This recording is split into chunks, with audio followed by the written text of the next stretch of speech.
कि हमारे शरिया लॉ जो शरिया एप्लीकेशन एक्ट 1937 है वो पूरी तरह से मुकम्मल है।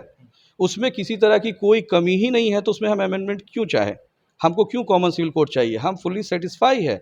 और इस बार मुसलमान जो है इसमें फँसने वाला नहीं है। ये सिर्फ़ और सिर्फ़ भाजपा की ये मंशा है कि वो बहुसंख्यक वर्ग को दिखाए कि हम अल्पसंख्यक समुदाय और ख़ासकर मुस्लिम समुदाय के लिए कॉमन सिविल कोड ला रहे हैं। लास्ट डेटा भी जो आया कि extra marital affairs Muslim community के बजाय हिंदू कम्युनिटीज़ में ज़्यादा है।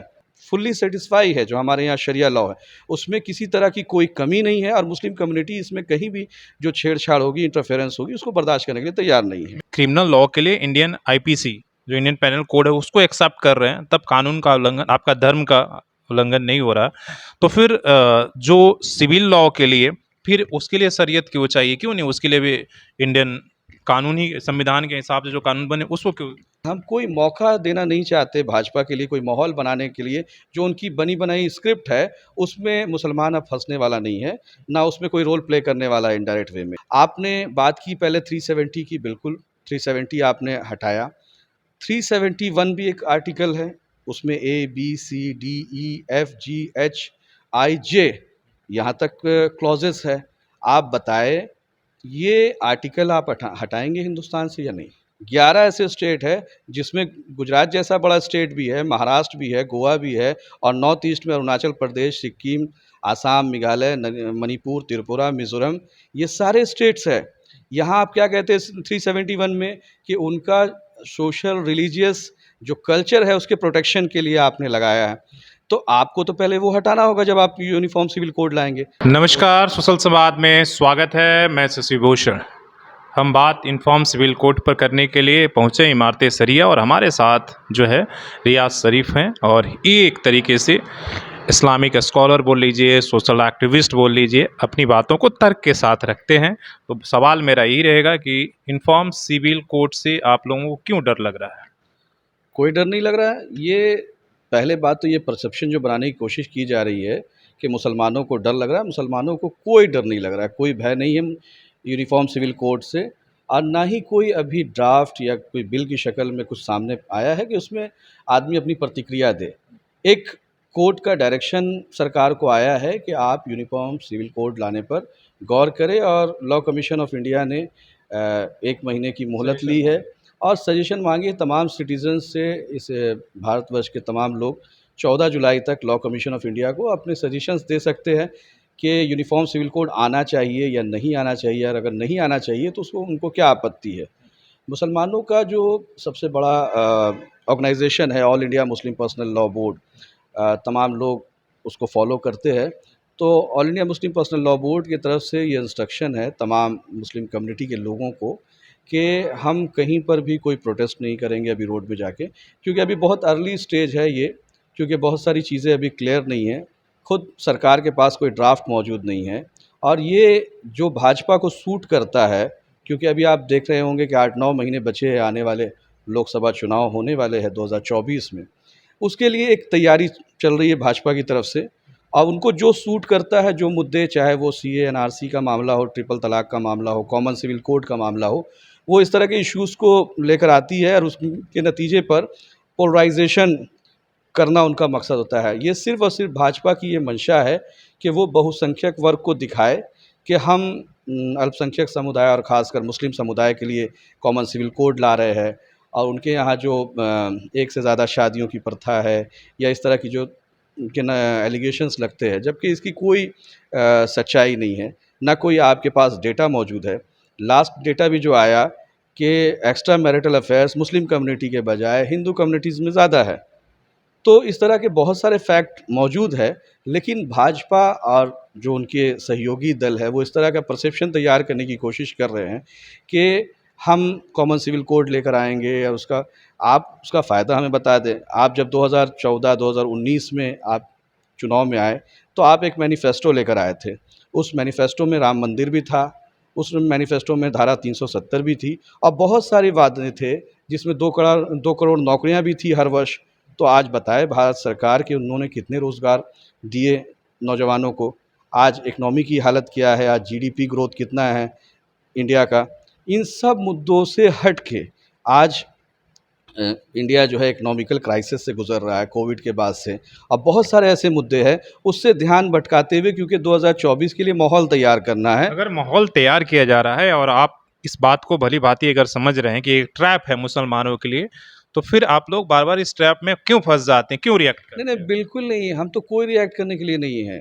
आप आ नहीं कर रहे रहे हैं, लेकिन हो रहा है, बिल्कुल नहीं। रिएक्शन तो हो रहा है। कुछ लोग इंडिविजुअली तौर पर कर रहे होंगे। मैंने साफ कहा कि मुसलमानों का जो एक रिलीजियस ऑर्गेनाइजेशन, जो सबसे बड़ा रिलीजियस ऑर्गेनाइजेशन है, all India Muslim personal law board और जमीयत उलमा हिंद, इमारत शरिया, जिस तरह के जो बड़े ऑर्गेनाइजेशंस है, रिलीजियस ऑर्गेनाइजेशन, उन्होंने अपना स्टैंड साफ कर दिया है कि हम कहीं पर भी प्रोटेस्ट करने के लिए रोड पर नहीं आएंगे। ठीक है, हम कोई प्रोटेस्ट नहीं मौका करेंगे, लेकिन हम कोई सपोर्ट भी तो मौका नहीं करेंगे ना। बिल्कुल नहीं, हम कोई मौका देना नहीं चाहते भाजपा के लिए, कोई माहौल बनाने के लिए। जो उनकी बनी बनाई स्क्रिप्ट है, उसमें मुसलमान अब फँसने वाला नहीं है, ना उसमें कोई रोल प्ले करने वाला है इनडायरेक्ट वे में, एकदम क्लियर सी बात है। अब बात जहाँ आती है कॉमन सिविल कोड की, अभी सदन में सुशील मोदी जी, जो भाजपा के एक सीनियर लीडर है, उन्होंने स्टेटमेंट दिया और सर्वदलीय बैठक में भी उन्होंने कहा, बहुत सारे पॉलिटिकल पार्टीज़ थी उसमें। आपने बात की पहले 370 की, बिल्कुल 370 आपने हटाया। 371 भी एक आर्टिकल है, उसमें A B C D E F G H I J यहाँ तक क्लॉजेस है। आप बताएं, ये आर्टिकल आप हटाएंगे हिंदुस्तान से या नहीं? मतलब आप कह रहे हैं कि जम्मू कश्मीर से 370 आप हटाए तो 371 क्यों नहीं? मैंने पहले कहा कि भाजपा वो स्टैंड लेती है जिसमें उसको पोलराइजेशन कराने जिसमें वो के लिए। मुसलमान दिखता है। बिल्कुल, क्योंकि जम्मू कश्मीर एक मुस्लिम बहुल स्टेट था, मुस्लिम मेजॉरिटी स्टेट था, तो वहाँ आपने धारा 370 हटा दिया।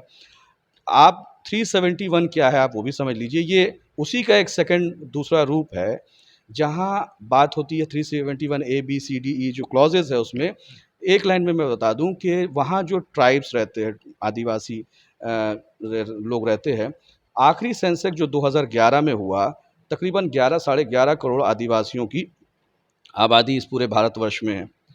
371 मैं आपको बता दूं, 370 तो सिर्फ एक स्टेट जम्मू कश्मीर में लगा था, लेकिन 371 जो है वो इंडिया के 11 स्टेट पे लगा है। 11 ऐसे स्टेट है जिसमें गुजरात जैसा बड़ा स्टेट भी है, महाराष्ट्र भी है, गोवा भी है, और नॉर्थ ईस्ट में अरुणाचल प्रदेश, सिक्किम, आसाम, मेघालय, मणिपुर, त्रिपुरा, मिजोरम, ये सारे स्टेट्स है। यहाँ आप क्या कहते हैं 371 में, कि उनका सोशल रिलीजियस जो कल्चर है उसके प्रोटेक्शन के लिए आपने लगाया है। तो आपको तो पहले वो हटाना होगा जब आप यूनिफॉर्म सिविल कोड लाएंगे। सुशील मोदी जी ने अभी कह दिया सदन में कि इनको हम एग्जम्पशन देंगे। ये जो 11 स्टेट में जो ट्राइबल्स आते हैं, जो अभी अगर सेंसेक्स तो नहीं हुआ, लेकिन एक अनुमान के मुताबिक 15 करोड़ आदिवासियों की आबादी होगी। आप कहते हैं कि नहीं, इनको हम यूनिफॉर्म सिविल कोड से बाहर रखेंगे। ये कैसे पॉसिबल है? जब बात हो रही है एक कानून की, एक विधान की आप बात करते हैं, एक तो विधान, एक संविधान एक की बात। संविधान, एक विधान की आप बात करते हैं, तो आप पहले बताएं कि क्या धारा 371 A B C D E F G H जो है क्लॉजेस, आप उसको पूरी तरह से हटाएंगे, तब तो आप कॉमन सिविल कोड ला पाएंगे।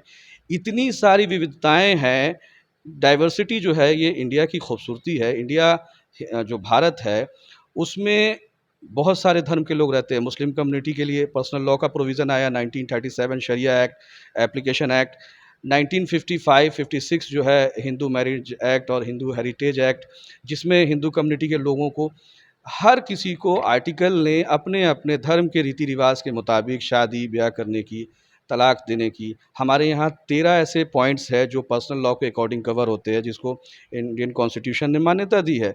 चाहे वो तलाक हो, खुला हो, प्रॉपर्टी का बंटवारा हो, हमारे यहाँ एडॉप्टेशन हो, इस तरह के बहुत सारे जो इश्यूज़ है, उसको मुस्लिम कम्युनिटी अपने रीति रिवाज के मुताबिक करता है, और वो संपन्न है। हम फुल्ली सेटिस्फाई है जो हमारे यहाँ शरिया लॉ है, उसमें किसी तरह की कोई कमी नहीं है, और मुस्लिम कम्युनिटी इसमें कहीं भी जो छेड़छाड़ होगी, इंटरफेरेंस होगी, उसको बर्दाश्त करने के लिए तैयार नहीं है। मेरा एक सवाल है, जो बार बार ये कहा जा रहा है कि भाई जब आप क्रिमिनल लॉ के लिए इंडियन आईपीसी जो इंडियन पेनल कोड है उसको एक्सेप्ट कर रहे हैं, तब कानून का उल्लंघन, आपका धर्म का उल्लंघन नहीं हो रहा, तो फिर जो सिविल लॉ के लिए फिर उसके लिए शरीयत क्यों चाहिए? क्यों नहीं उसके लिए भी इंडियन कानून ही, संविधान के हिसाब से जो कानून बने उसको क्यों? बहुत अच्छा सवाल है आपका। नहीं चाहिए, क्यों चाहिए? हम ये कहते हैं कि अगर किसी चीज़ में, हाँ। अगर किसी चीज़ में कोई कमी हो, तब तो आप उसमें अमेंडमेंट करते हैं ना। मुसलमानों का ये यकीन है, ये मानना है कि हमारे शरिया लॉ जो शरिया एप्लीकेशन एक्ट 1937 है, वो पूरी तरह से मुकम्मल है। उसमें किसी तरह की कोई कमी ही नहीं है, तो उसमें हम अमेंडमेंट क्यों चाहें? हमको क्यों कॉमन सिविल कोड चाहिए? हम फुल्ली सैटिस्फाई है। जो हमारे यहाँ क कॉमन सिविल कोड है, ये है शरिया लॉ है, मुस्लिम पर्सनल लॉ का, उस फुल्ली हम उससे संतुष्ट हैं, तो हमको ज़रूरत ही नहीं है कॉमन सिविल कोड की। अगर आप कॉमन सिविल कोड लाना चाहते हैं, अभी आपके पास कोई ड्राफ्ट मौजूद नहीं। मैंने कहा ना कि ये सिर्फ़ एक शगुफ़ा है पॉलिटिकली आने वाले माहौल को तैयार करने का चुनाव के लिए, कि उसका एडवांटेज जो है वो ले सके। और इस बार मुसलमान जो है इसमें फँसने वाला नहीं है। हमारे तरफ से कोई भी आप देख रहे होंगे किसी तरह के कोई ये नहीं है। हम कॉमन सिविल कोड जो लॉ कमीशन ऑफ इंडिया ने जो माँगा है, सजेशन 14 जुलाई तक लोगों से अपील कर रहे हैं कि आप अपने suggestion law commission of India को 14 जुलाई तक आप दे दें। चलिए बहुत बहुत धन्यवाद। तो आप सुन रहे थे रियाज शरीफ, जो सोशल एक्टिविस्ट जैसे हमने कहा और पढ़े लिखे जो मुस्लिम युवा हैं, अपने तरह से समाज की जो बातें हैं उसको बेबाकी से रख पाते हैं और तर्क के साथ रखते हैं। तो हमने इस पर यूसीसी पर बात किया और इन्होंने अपनी बात रखी। आपकी क्या राय, आप कमेंट करके बता सकते हैं। हमारे सहयोगी CM CH राममूर्ति के साथ मैं शशि भूषण, सोशल समाज न्यूज़ झारखंड।